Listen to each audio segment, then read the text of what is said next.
सिर्फ सपने नहीं दिखाते, सपनों के घर भी बनाते हैं हम।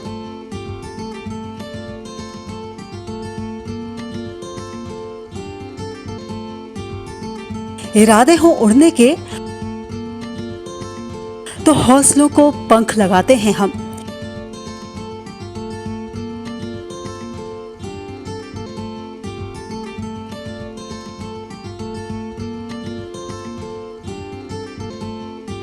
क्योंकि हम हैं लोढ़ा बिल्डर्स, सच की बुनियाद पर मजबूत इमारत।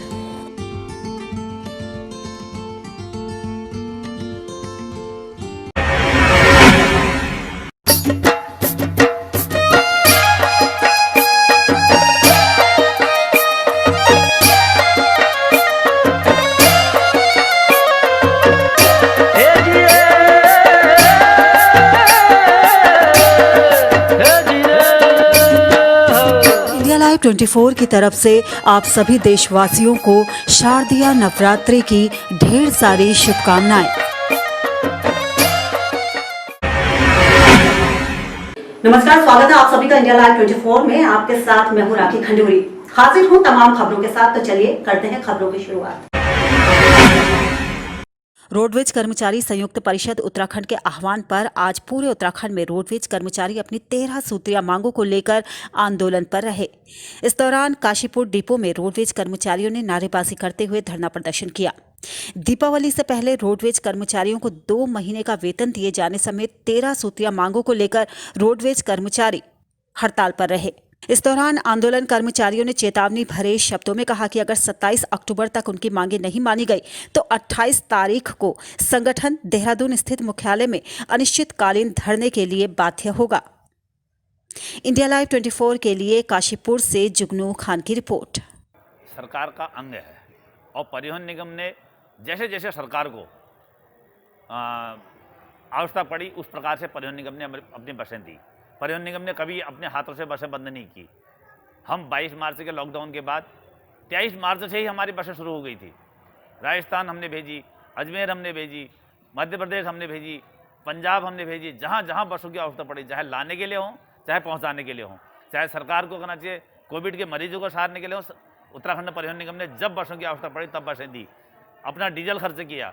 लेकिन सरकार ने 1-2 महीने का वेतन देकर के तीसरी कर दी। आज हमारे पास 4 महीने का वेतन कर्मचारी को नहीं मिला है।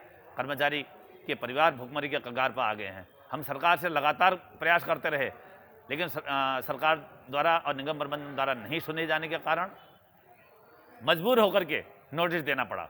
जबकि हम कभी भी हड़ताल जैसे ऐसे महामारी के दौर में हड़ताल जैसे प्रोग्राम के पक्ष में नहीं थे। लेकिन जब कर्मचारी मजबूर हो गया, बेवश हो गया और कर्मचारी आत्महत्या करने लग गया तो फिर क्या करते। तो हमको मजबूरीवश जो है आंदोलन का नोटिस देना पड़ा। आज इसके प्रथम चरण में डिपो में धरना है। अगर डिपों के धरने के बाद भी सरकार नहीं जागी तो 28 तारीख से मुख्यालय निगम मुख्यालय पे अनिश्चितकालीन धरना शुरू कर दिया जाएगा। प्रांतीय प्रबंध समिति के निर्देशानुसार उनकी निगम प्रबंधन से पूर्व में वार्ता हुई थी। उस वार्ता को उन्होंने स्वीकार नहीं किया। उसकी असहमति पर 13 सूत्रीय मांगों को लेकर हमारा जो है वो धरना है और डिपो प्रांगण में आज 20 तारीख में पूरे उत्तराखंड में जो है धरना प्रारंभ हुआ है। इसमें हमारी विशेषकर मांग यह है कि दिवाली से पूर्व कर्मचारियों को 2 माह का वेतन और बोनस दिलाया जाए। यूपी में प्रदेश भर में चलाए जा रहे मिशन शक्ति अभियान के तहत एटा जिले के सभी थाना प्रभारी स्कूलों, कॉलेजों, कोचिंग सेंटर, गांव और मोहल्लों में जा रहे हैं और बेटियों को उनकी सुरक्षा, सम्मान और स्वावलंबन के प्रति जागरूक कर रहे हैं। पुलिस अधिकारी बेटियों को समस्या आने पर महिलाओं की मदद के लिए जारी किए गए अनेक हेल्पलाइन नंबर्स की भी जानकारी दे रहे हैं। और उन्हें भरोसा दे रहे हैं कि मुश्किल घड़ी में पुलिस हमेशा उनके साथ है। इसीलिए वो मुसीबत आने पर डरे नहीं, बल्कि उसका हिम्मत के साथ मुकाबला करें। इंडिया लाइव 24 के लिए एटा से अयोध्या में चल रही रामलीला में भरत की भूमिका निभाने आए सिने स्टार और बीजेपी सांसद रवि किशन ने बलिया हत्याकांड मामले में बड़ा बयान दिया है। उन्होंने कहा कि आरोपी को समर्थन देने के मामले में बलिया के विधायक सुरेंद्र सिंह को संगठन ने नोटिस भेजा है। उन्होंने कहा कि अगर पार्टी का किसी भी स्तर का कोई नेता गलत काम करता है तो उसे बख्शा नहीं जाएगा और बीजेपी उस पर सख्त कार्रवाई करेगी। हालांकि इस दौरान वो ये कहने से भी नहीं चूके कि प्रदेश में पिछली सरकारों के मुकाबले बीजेपी सरकार में अपराध में काफी कमी आई है। उधर विपक्ष पर निशाना साधते हुए उन्होंने कहा कि विपक्षी पार्टियां चुनाव के चलते छोटे से तो मैं सभी पूरे देश की जनता जो आपके चैनल के माध्यम से मुझे देख रही है, जय श्री राम। आज प्रभु राम की सेवा में, रामलला की सेवा में मैं आया हूँ भरत जी के रूप में। और यहाँ पे मुझे जीते जी ये सौभाग्य मिला कि प्रभु राम की यहाँ मंदिर 500 साल बाद दोबारा पुनः उनको स्थापित किया जा रहा है और उसी में हम आके यहाँ पर रामलीला कर रहे हैं। और आज भरत की भूमिका में हम अपने प्रभु राम की, अपने बड़े भाई की, अपने भगवान की, मर्यादा पुरुषोत्तम राम की सेवा भी करेंगे। देखिए, उनको संगठन की तरफ से नोटिस चली गई है और आप लोगों को मैं एकदम साफ शब्दों में कह देना चाहता हूँ कि यशस्वी प्रधानमंत्री नरेंद्र मोदी जी, भारतीय जनता पार्टी, हमारा संगठन, पूज्य योगी महाराज जी उत्तर प्रदेश के मुखिया, यहाँ अगर कोई भी नेता, सांसद, विधायक, पार्षद, अध्यक्ष, जिला अध्यक्ष, क्षेत्रीय अध्यक्ष, मंडल अध्यक्ष, बूथ ब्लॉक अध्यक्ष, जो भी कोई भी व्यक्ति भारतीय जनता पार्टी में कोई भी गलत कदम कानून हाथ में लेता है, उस पर सख्त से सख्त भारतीय जनता पार्टी कार्रवाई करती है। और ख़ासकर योगी महाराज जी के उत्तर प्रदेश में कोई भी बचता नहीं है, वो अपना हो या पराया हो, जो भी है, किसी ने भी कानून हाथ में लिया उसको सख्त से सख्त उस पर कानूनन कार्रवाई होगी, संगठन की कार्रवाई होगी। ये बात आप लोग भी जानते हैं, पूरा उत्तर प्रदेश भी जानता है। देखिए, अपराध अगर आप पिछली सरकार से गिनेंगे तो बहुत कम हो गए हैं। अभी चूँकि चुनाव नज़दीक आ रहा है तो विरोधी पक्ष अपराधों को, अगर कोई घटना हो रही है, ज़मीनी विवाद हो रहा है, पारिवारिक लड़ाई हो रही है, आपसी रंजिश में हो रही है, उसको ज़्यादा हाईलाइट कर रहे हैं।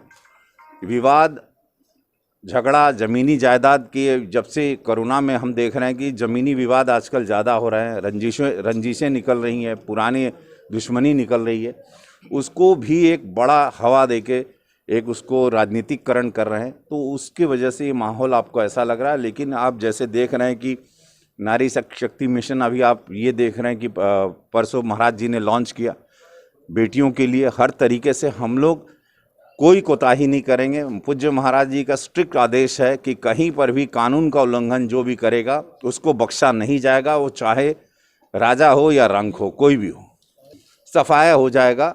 भाजपा, भारतीय जनता पार्टी, पूज्य महाराज जी के आदेश निर्देश के अनुसार पूरा संगठन, जो मोदी जी का आशीर्वाद, हम लोग फिर से सरकार बना रहे हैं। क्योंकि ऐसी सरकार, ऐसी सोच, ऐसे विचार, ऐसी नीतियां कथनी करनी में अंतर नहीं, ऐसी सरकार मिलती नहीं है।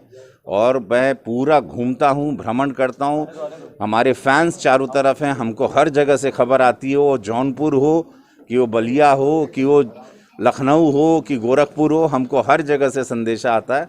2022 में भारतीय जनता पार्टी पुनः अपनी सरकार पूर्ण रूप से बनाने जा रही है। एक बात देखिए, अभी मैं ये विवाद वाले शब्द का इस्तेमाल नहीं करूँगा।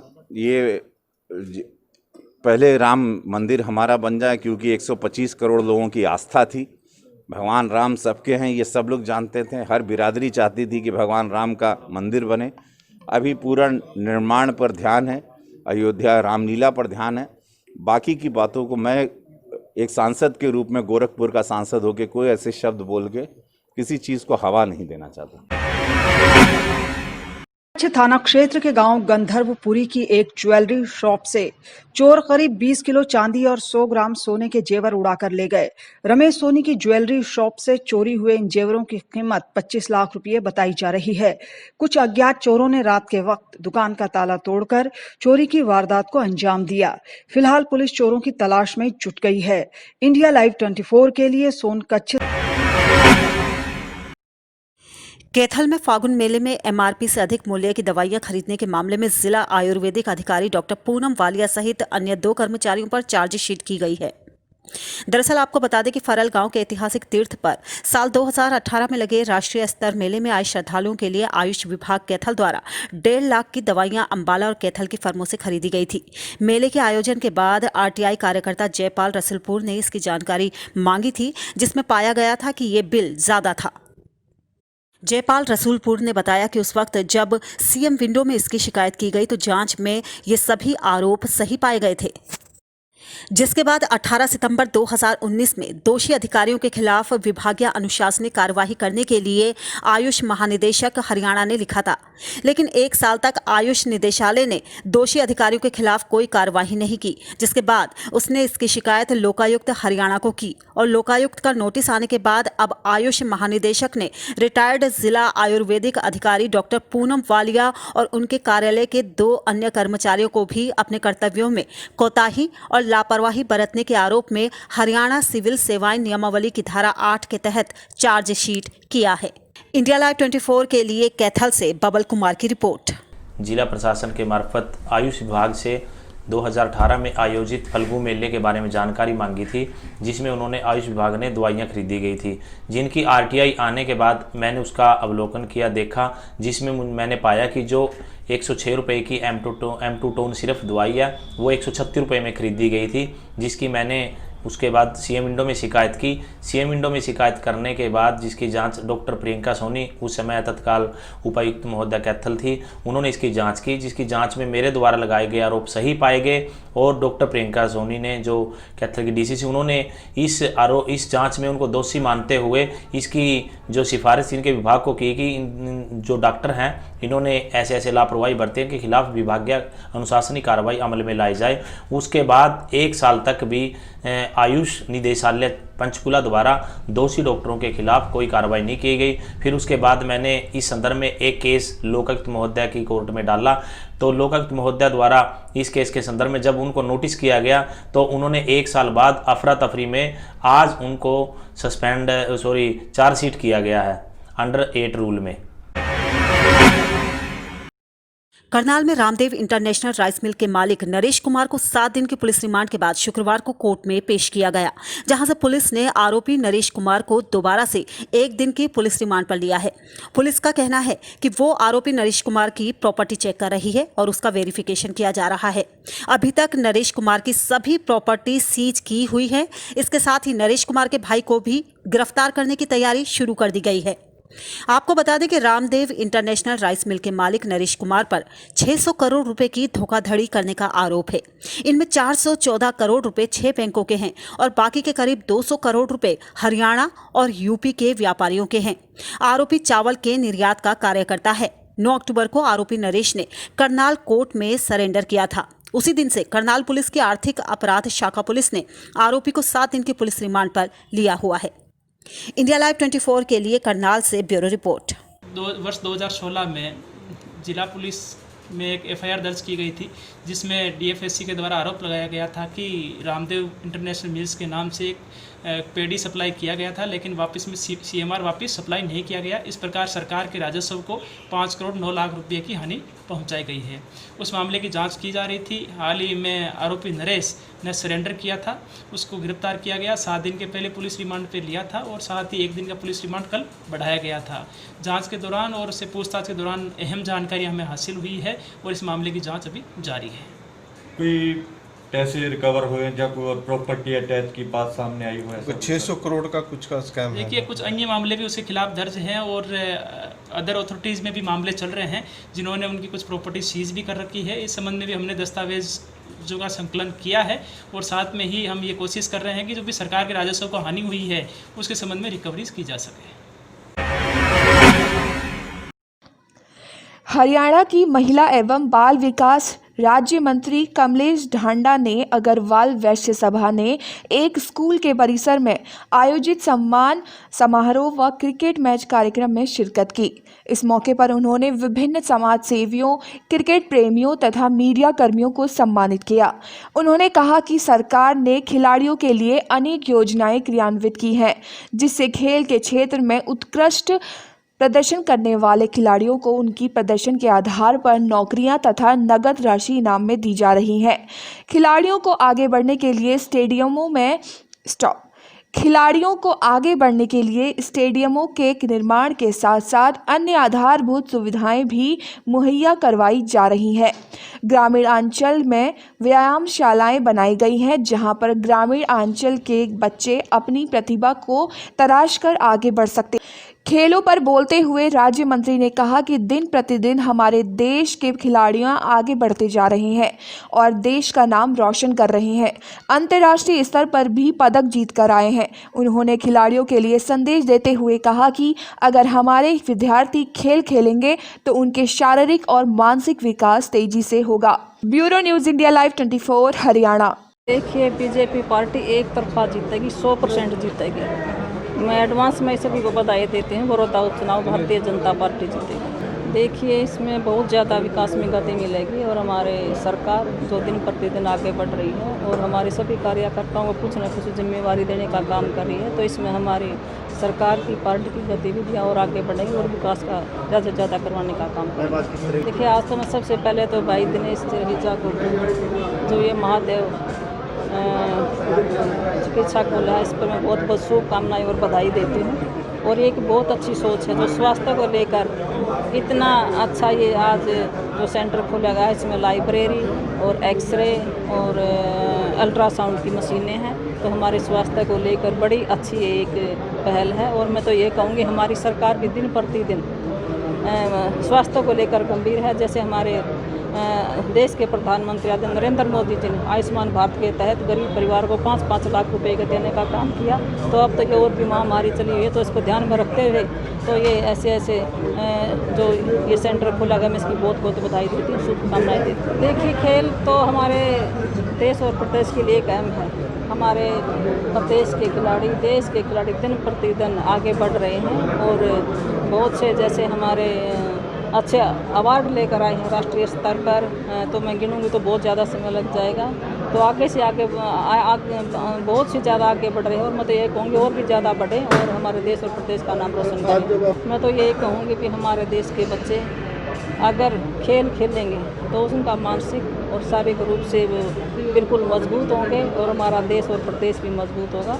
तो मैं तो ये कहूँ आगे और बढ़े और हमारी सरकार भी खिलाड़ियों के साथ खिलाड़ियों के हित में एक से एक बड़ा कदम आगे बढ़ाने का काम करी है और खिलाड़ियों को आगे बढ़ाने का काम करेगी और ज़्यादा मजबूत करने का। और फिलहाल इसी के साथ इस बुलेटिन में बस इतना ही। दीजिए इजाजत, नमस्कार।